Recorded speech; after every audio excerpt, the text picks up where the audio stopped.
everyone, welcome back. Today we're going to talk about refugiums. I had a question regarding how I set mine up and why I set it the way I set it up. So we'll get into it. So it's a 55-gallon tank. Half of it is essentially the refugium.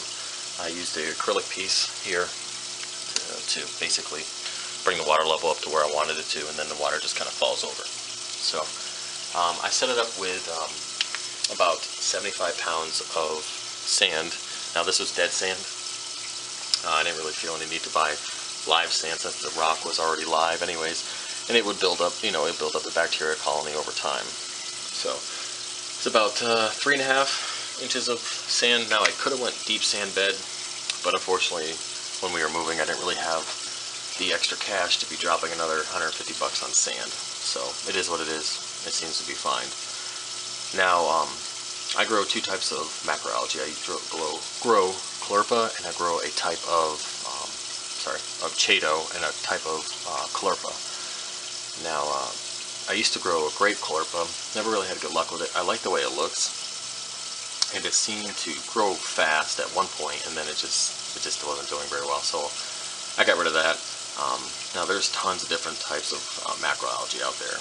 Now I couldn't even get into naming them all, but if you like colors and all that good stuff, you can do that. That's not really my thing. This is more of a place just to kind of have a refugium where things can hide, essentially. Cocopods can grow. I can keep fish in there when they're bad, but I don't really use it as a display. So if that's your thing, go ahead and do it. It's not mine. But I do, clean the glass to keep it somewhat decent. Now my weekly maintenance for this is every 2 weeks I'll pull out about 3/4 of the macroalgae, which essentially I'm only pulling out the chaeto because the caulerpa just stays on the bottom. Don't really prune that too often. So essentially it's about 5-gallon bucket full. So I just take it, toss it out.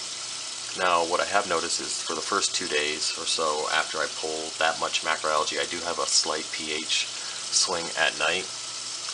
That's mostly because the refugium is essentially during the night is removing the CO2 out of the tank. So if you have less macroalgae pulling CO2 out, you're going to have your pH is going to go down. So it takes a couple days, it stabilizes itself, and then it's back to normal. Other than that, that's about all I do regarding maintenance for this. Like I said, you scrape the glass to get the core line off and all that good stuff. But that's about it. I don't mess with the sand bed. I don't pull anything up. I don't mix it up. I don't do anything with it. I just leave it alone.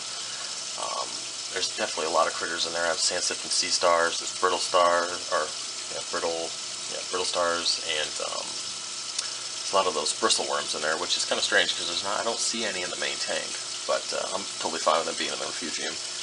I have probably 50 snails in there. I have some hermit crabs. It's kind of its own little system down there. They do what they got to do, and then of course there's cocopods and amphipods. I'm talking huge amphipods, massive amphipods in there. And the only way they're going to get that big is if they're away from the main display. That's for sure. And I have it so that I have the filter socks feeding all the water that comes into the tank, so it doesn't really get fed too often. So I will sometimes just dump the filter socks into the refugium when I clean them. Essentially, some of the old food falls in there, and then it gives the critters. Everybody seems to come out of the sand bed at that point and eat. But it's pretty much a cycle. The cocopods and amphipods will survive in here, and then they'll get caught up and go into the overflow. Down the waterfall, get sucked up into the return pump, and then they reproduce or become a food in the main display. So it's kind of its own little thing. Now, as for light, I use two 100-watt LED bulbs from Home Depot. Now you don't need that much light. I just chose to have that much light just because I wanted to grow macroalgae really, really fast.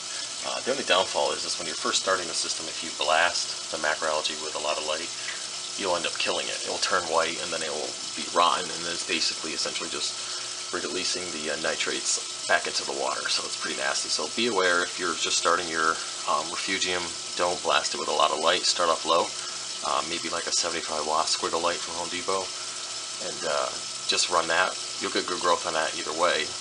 But if you want to have a little bit extra, and you have a high nutrient tank, or you feed a lot, then you can go ahead and throw some big lights on there. So that's 200 watts of lighting, and The K rating for that, I believe it's 5800. Ideally, you want something around 6500 Kelvin, which is, daylight for, and it's good for growing plants. So this was the best that I could find at that wattage. And I used to use a red and blue light that I bought off eBay, and I didn't really notice any differences, just strictly LEDs with red and blue diodes on it. And it looked cool, definitely looked cool, but I didn't really notice any growth, so I just put the other 100 watt back on there, and it seems to be fine. So I hope that answers any questions that you guys have about how I set up my Refugium. And if you have any more, just go ahead and ask. I'll answer all your questions. So if you like the video, go ahead and like, comment, subscribe, and I'll see you next time, guys. Later.